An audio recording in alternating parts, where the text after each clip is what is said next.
څلور فوجیان په دې سنسانه ځنګل کې یو کور ته راشي. دننه تلو سره دوی داسې څه وویني چې یو دوه ترې خطا شي او بیا هغه څه وشي چې دوی یې سوچ هم نشو کولی.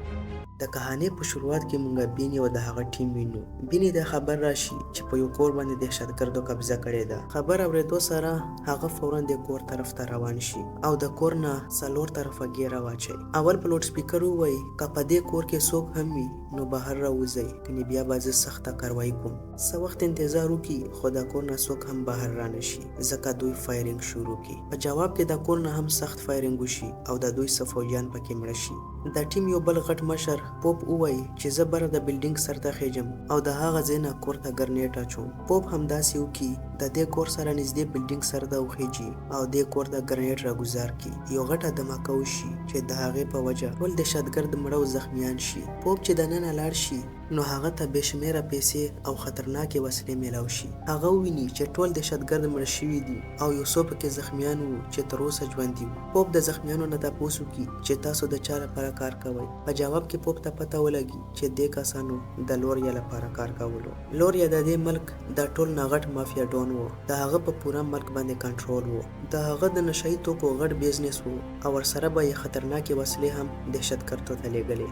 بیا پوپ د دوی نه د لوریا لوکیشن باره کې تپوس وکړي خو دې کسانو ته د لوریا صرف نوم معلوم و، باقي هیڅ نه. پوره تلاشۍ نه پس د دې کور نه دوی ته څه ماشومان او جینکې هم میلاو شي. بیا پوپ دا ټول ځان سره روان کړي خو په دې وخت یو جینۍ وتښتي. پوپ خپل ټیم ته ووایي چې تاسو هم دلته ودرېږئ، زه دا جینۍ نیسم او هغه ورپسې هم منډه کړي. په منډه منډه دواړه یو کور ته دننه شي او دلته پته ولګي چې د دې جینۍ نوم ایوانا و او هغې د مخکې نه پوپ پیژندو ځکه پوپ هغه تښتېدو ته پرېښوه. پوپ دې جینۍ ته ووایي چې تا ته ما ویلو دې کور ته مه ځه، موږ په هغه باندې چپه اچوو. ایوانا جواب ورکړي چې په دې کور کې زما رور و، زه کتلی وم او اوس هغه ستاسو په قبضه کې دی. څنګه چې کیدی شي هغه آزاد کا، خو د پوپ لپاره دا کار اسانه نه و ځکه هغه انکار وکړي. بیا ایوانا هغه ته داسې څه ووایي چې پوپ حیرانه پاتې شي. ایوانا ووایي چې ما ته د لوریا کور معلوم دی ځکه چې هم زه ټول بزنس پیسې د هغه کور ته رسوم، خو د هغه پته به زه هله در کوم کله چې ته زما رور آزاد کړې. پوپ هغې ته ووایي کله چې ته بیا د لوریا کور ته لاړه شي نو یوه ویډیو وکړه او ما ته وښیه، بیا به زه ومنم او ستا رور به آزاد کړم. دواړه په دې خبره راضا شي. بل خوا موږ بیني وینو هغه خپل ټیم ته تقریر شروع کړی وي. په دې وخت پوپ هغه ته راشي او یو بل سره ګپ شروع کړي. دا دواړه ډېر زاړه یاران وو. پوپ هغه ته وایي چې ما یو میشن جوړ کړی دی او ته هم ما سره په دې میشن کې شامل شه. بیني فوراً د هغه خبره ومني خو یو شرط کیږي چې زه به هله تا سره ځم که ما سره ریډ کلیف هم شامل شي. ریډ کلیف یو فوجي پاتې شوی و خو اوس هغه خپل کاروبار کولو. پوپ هغه ته ورشي او ورته وایي چې موږ سره په میشن کې شامل شه. ریډ کلیف انکار وکړي او وایي چې زه خپل کاروبار د بل په اسرې نشم پرېښودی. پوپ هغه ته جواب ورکړي چې ما ته ستا صرف یو څو ورځې پکار دي او د هغې په بدله کې به تا له $100,000 درکړم. په دې خبره ریډ کلیف هم رضا شي او دوی سره تللو ته تیار شي. د دې نه پس پوپ یو بل کس کیټ فیش ته ورشي. کیټ فیش یو پایلټ و خو د هغه لیسنس بلاک شوی و ځکه چې هغه څه غلطۍ کړې وې. پوپ ده ته وایي چې ستا د لیسنس ضرورت نشته، موږ ته صرف د پایلټ ضرورت دی. که ته جاز چلاوی شي نو موږ سره راځه، په بدله کې به دومره پیسې درکړم چې ته به یې سوچ هم نشې کوې. کیټ فیش هم د هغه خبره ومني او تللو ته تیار شي. په دې وخت دوی ته ریډ کلیف هم راشي. ټول ټیم تیار شي او د برازیل په طرف روان شي. د ټیم سفر په یو ځنګل ختم شي. په دې ځنګل کې یو کور جوړ و. دوی یو خواته غلي کینی. په دې وخت یو ګاډی راشي او کور ته ننوځي. په هغه کې ایوانا ناسته وه او هغې دا ګاډی د کروڑونه روپونه راډک کړی و. د هغې کار دا و چې د کور څلور طرفه ریکارډینګ وکړي. ایوانا همداسې کول چې په دې وخت د هغې مخې ته لوریا راشي. لوریا هغې ته د دستخط کولو لپاره راغلی و. د ساین نه پس ایوانا خپل کور ته لاړه شي او بهر پوپ او د هغه ملګري هم یو هوټل ته لاړ شي. د میټینګ په دوران بیني تپوس وکړي چې کله موږ دا میشن پوره کړو نو ډیپارټمنټ ته به کله وایو. پوپ جواب ورکړي چې ډیپارټمنټ ته به موږ هیڅ نه وایو ځکه چې دا ټولې پیسې زه د خپل ځان لپاره وهله غواړم او سرکار ته یو پیسه هم نه ورکوم. د پوپ په دې خبره ټول لږ خفه شي ځکه چې هغوی د خپل ملک سره غداري کول نه غوښتل خو دوی مجبوره وو او د پیسو ورته سخت ضرورت و ځکه د پوپ نه شاته نشي. بیا پوپ ټولو ته ووایي چې اوس خپلو کمرو ته لاړ شئ او آرام وکړئ. د تلو په وخت ټول په جمع هغه ته ووایي چې موږ په یو ډېر غټ خطرناک میشن راغلي یو. د لوریا کسان هم ډېر خطرناک او بل طرف ته د حکومت نه هم خطر ده ځکه چې موږ په ایلیګل طریقه دا کار کوو. موږ ته د دې میشن لپاره د یو غټ پلان جوړولو ضرورت دی. پوپ جواب ورکړي چې ما د مخکې نه پلان جوړ کړی دی. ما ته پوره معلومات راغلي دي. لوریا هر وخت د خپل ګارډ سره وي خو د اتوار په ورځ هغه د خپل خاندان سره چرچ ته ځي. په دې ورځ د هغه په کور کې څوک هم نه وي سوای د یو څو ګارډز نه. په دې وخت به موږ د هغه کور ته لاړ شو او هر څه به لوټ کړو. د هغې نه پس به بیا کور ته اور ورکړو چې څه ثبوت پاتې نه شي. ریډ کلیف ووایي چې د دې کار لپاره موږ ته د یوین ضرورت دی. هغه به د کوم ځای نه راولو. پوپ جواب ورکړي چې د هغه تنظیم هم شوی دی. د دې نه پس پوپ ایوانا ته لاړ شي. هغې ته ووایي چې ته زما لپاره اوس یو بل کار وکړه. د اتوار په ورځ د لوریا کور ته یوین ودروه. د هغې په بدله کې به زه تا او ستا ورور لپاره پاسپورټ جوړ کړم او ورسره به $2,000,000 هم درکړم. بیا ستاسو چې کوم ملک خوښ وي هغه ته لاړ شئ او خپله زندګي ښه په آرام سره تېره کړئ. ایوانا راضي شي او په بله ورځ 4 واړه ملګري یو کانټینر ته ننوځي. په دې کانټینر کې صرف اسلحې او بارود پراته وو. 4 واړه د خپلې خوښې ټوپک راواخلي. هر څه تیار شي او اوس دوی ته صرف د اتوار ورځې انتظار و. ریډ کلیف تپوس وکړي چې د دې خبرې څه ثبوت دی چې لوریا به ټولې خپلې پیسې په کور کې ایښې وي. پوپ هغه ته یو ویډیو وښایي او دا ویډیو ایوانا کړې وه. په دې کې لیدې شول چې ډېرې زیاتې پیسې په میزونو باندې پرتې وې او همدا پیسې د دوی میشن وو. 2 ورځې پس هغه لمحه راشي د کومې چې دوی ته انتظار و. لوریا او د هغه ټول خاندان چرچ ته روان شي. په دې وخت ایوانا وین راولي او کور ته ننوځي چې ګاډي یې ودروي. ایوانا دوی ته وایي چې زه دا وین دلته ودروم او لوریا یو بل ګاډي غوښتې زه هغه بوزم.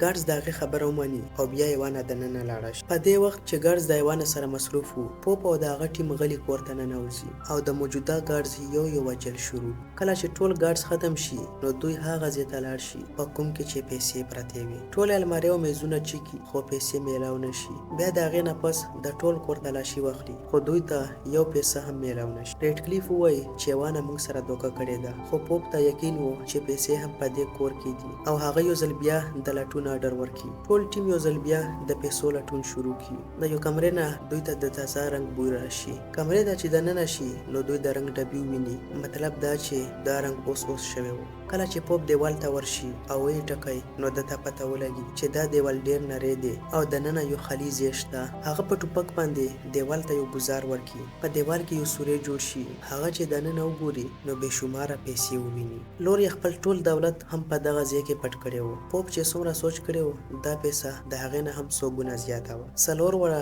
دا پیسه دغه ځای نه راوباسي او بیکونه ډکول شروع کړي خو پیسې دومره زیاتې وي چې د دوی ټول بیکونه ډک شي او بیا هم ډیره پیسه پاتې شي. بیا د دې کور نه دوی ته نور بیکونه میلاو شي. هغه هم راواخلي او د پیسو نه یې ډک کړي خو پیسه بیا هم نه ختمېده. پوپ دوی ته ووایي چې موږ ته اوس تلل پکار دي ځکه چې اوس د لوریا د راتلو وخت و. خو ریډ کلیف په لالچ کې راغلی وي او هغه دا ټولې پیسې ځان سره وړل غوښتل. بیا ناڅاپه یو ګارډ کمرې ته رادننه شي او په دوی ډزې شروع کړي. خوشقسمتۍ نه دوی بولټ پروف جاکټې اچولي وي ځکه د مرګ نه بچ شي او بیا په جواب کې په دې ګارډز هم ډزې وکړي چې په ټکي سره هغه مړ شي. پوپ چې هغه ته نږدې ورشي نو پته ولګي چې همدا لوریا و. هغه ډېر بدقسمته و ځکه چې نن هغه د خپل خاندان سره چرچ ته نه وتلی. که هغه نن پاتې شوی نه وي نو اوس به هغه د مرګ نه بچ شوی وي. بیا پوپ یو ځل بیا په دوی आवाज وکړي چې موږ ته زر تر زره وتل پکار ځکه چې اوس ګارډ د راتلو والا و. ټول د هغه خبره ومني. بیکونه په ګاډي کې کېږي. کور ته اور ولګوي او د دغه ځای نه روان شي. مخکې په لاره کې یو کس د هغوی په انتظار ولاړ و.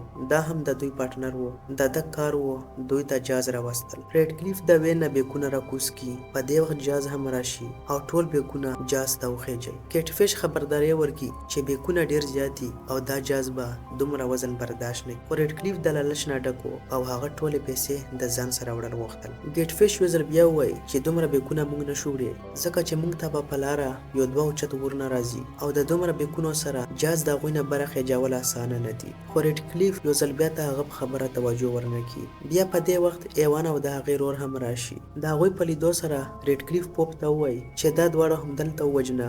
جاز د مخکې نه دروند شوی دی او دوی دواړه موږ د ځان سره نشو بوتلی. خو پوپ د هغه په خبره ډیر زیات په غوسه شي او ورته ووایي چې د ډیرو پیسو په لیدو سره ستا دماغ خراب شوي دي. ما د دوی سره وعده کړې ده چې تاسو به باډر ته رسوم او اوس زه خپله وعده نشم ماتولی. بیا ټول جاز ته وخیږي او د دغه ځای نه روان شي. بارډر ته چې ورسي نو ایوان او د هغې ورور کوز کی او دوی ته خپلې 2 میلیونه ډالر ورکړي او بیا دوی مخکې خپل سفر شروع کړي. خو همدا دغه ځای نه د دوی تکلیفونه شروع شي ځکه چې مخې ته ډېر غټ غټ غرونه را روان وو او دوی جاز دومره ډک کړی وو چې د دغه غرونو اوچتول یې ډېر مشکل وو. کیټ فیش ووایي چې موږ ته یو څو بیګونه لاندې غورځول پکار دي چې وزن کم شي، خو ریډ کلیف له لچ لیونې کړی وو. لږ وخت پس د جاز انجن خراب شي. په داسې حالاتو کې مخکې مزل ممکنه نه وو ځکه دوی جاز د یو کلي خوا کې راګوزار کړي. ټول صحیح سلامت د جاز نه راوځي خو د دې کلي خلک د پیسو تښتولو ته راشي. ریډ کلیف د ټوپک سره را مخکې شي او خلکو ته ووایي چې مخکې مه راځئ، خو دا خلک هم دومره پیسو ته د ټینګې نه وو او بیا ریډ کلیف په دوی باندې ډزې وکړي چې د هغې په وجه څو کسان مړه شي. د دې کلي یو هلک چې په دې ډزو کې د هغه پلار هم مړ شوی و د ریډ کلیف نه د بدلې ځان سره قسم وکړي. څه وخت پس د دې کلي مشر ته ریډ کلیف راشي، هغه ته پیسې ورکړي او یو څو خره ترې واخلي. په دې خرونو باندې دوی پیسې وتړي او په خپل سفر روان شي. په لاره دوی ته ډېر زیات تکلیفونه راشي. کله به په تیز تیز بارانونه شروع شول او کله به خطرناک غرونه مخې ته راغلل چې په هغوی باندې به ختل ډېر مشکله و. بیا مخې ته یو سخت کمر راشي. د ختلو په دوران یو خر سره د کروڑونه پیسو د هغه ځای نه راګوزار شي. دا لیدو سره ریډ کلیف هم په خپلو فیصلو پښیمانه شي ځکه چې هم د ده په وینا دوی د دومره ډېرې پیسې راوړې وې. د غره بل اړخ ته د کوزېدلو لاره ډېره سخته وه او په دې لاره د خرو کوزېدل ممکن نه و ځکه دوی په خپله اول د رسۍ په مدد سره بیګونه لاندې کوز کړي، پسې دوی په ډېرو مشکلاتو سره کوز شي او نن شپه یې هم په دغه ځای کې راشي. خو یخني ډېره زیاته وه او په دومره یخنۍ کې دلته شپه تېرول ډېر مشکل و. بیني د پیسو یو بیګ ته ورکړي او د هغه په اور باندې ټول ځانونه ګرم کړي. سهار د یو ځل بیا دوی خپل سفر شروع کړي. لږ مزل نه پس ناڅاپه په دوی باندې ډزې شروع شي. یو ګولۍ د ریډ کلیف په سر ولګي او په ټکي سره هغه مړ شي. د هغه په مرګ باندې د ټولو ملګرو زړونه مات شي او بیا بیني هم هغه کس ووژني کوم چې ریډ کلیف وژلی و. ګیټ فیش د پوپ سره په جګړه شي ځکه چې هغه دا ګڼل چې د هر څه د پوپ په وجه وشول. که پوپ دا پلان نه وی جوړ کړی نو اوس به ریډ کلیف نه وژل کېدو. بیا بیني دوی ته ووایي چې دا هلک د هغه سړي زوی و کوم چې ریډ کلیف په کلي کې په پیسو پورې ویشتی و. دا هلک صرف د ریډ کلیف په مرګ پسې راغلی و او د پلار بدل یې واخیستو. بیا پوپ دوی ته وایي چې د ریډ کلیف ارمان و چې دا ټولې پیسې موږ ځان سره یوسو، خو اوس هغه مړ شوی دی او دومره زیاتې پیسې موږ نشو وړی ځکه موږ ته یو څو بیګونه همدلته پرېښودل پکار دي. څو ورځې پس به دلته دومره واورې وشي چې دا بیګونه به پکې پټ شي او چاته به هم پته ونه لګي. بیا دوی همداسې وکړي، یو څو بیګونه دلته پرېږدي او باقي د ځان سره مخکې روان کړي. مخکې په لاره یو بل کس راشي او په دوی باندې ټوپک کېږدي، خو پوپ هغه ونیسي، خپې لاسونه یې وتړي او په ګاډي کې یې وروسته واچوي. لږ مخکې چې تېر شي نو بیا یو بل ګروپ په دوی حمله وکړي. دا خلک څوک وو دوی ته هېڅ پته نه لګېده، خو د دې خبرې ورته پوره معلومات وو چې دا ټول خلک زموږ په وژلو پسې را روان دي او زموږ نه دا پیسې اخیستل غواړي. ځکه دوی خپل ګاډي نور هم تیز کړي او مخکې د یو سمندر غاړې ته ورسي. هلته دوی ته د مخکې نه یو کشتۍ ولاړه وه، په هغې کې کښېني او د دغه ځای نه وتښتي. پوره د یو ورځې مزل نه پس دوی خپل ځای ته راورسي کوم چې د مخکې نه دوی ځان ته سیټ کړی و. ټولې پیسې په میزونو پرتې وي. د دوی په منځ کې یو وکیله هم ناسته وي. وکیله دوی ته وایي چې زه به ستاسو د بلیک پیسې په وایټ کې بدلې کړم او د سرکار طرف نه به تاسو ته هیڅ مسله نه جوړیږي. پوپ وایي چې زه به د خپلې حصې ټولې پیسې د ریډ کلیف خاندان ته ورکوم. ورپسې د دوه نور ملګري هم وایي چې موږ به هم د خپلې حصې نه لږې لږې پیسې د هغه خاندان ته ورکوو. کله چې دوی بهر راوځي نو بیني پوپ ته یو پارچه ورکړي او ورته وایي چې یو څو ورځې پس به بیا موږ میلاویږو. بیني چې کله د دوی نه لاړ شي او پوپ دا پارچه وګوري نو ویني چې په دې پارچې کې د هغه ځای لوکیشن و په کوم ځای کې چې د دې نه هم ډېرې پیسې پرتې وې او دا د دوی راتلونکي میشن و. هم په دغه حیرانوونکي سین سره دا فلم ختم شي. که ویډیو مو خوښه شوې وي نو لایک یې کړئ او چینل ضرور سبسکرایب کړئ.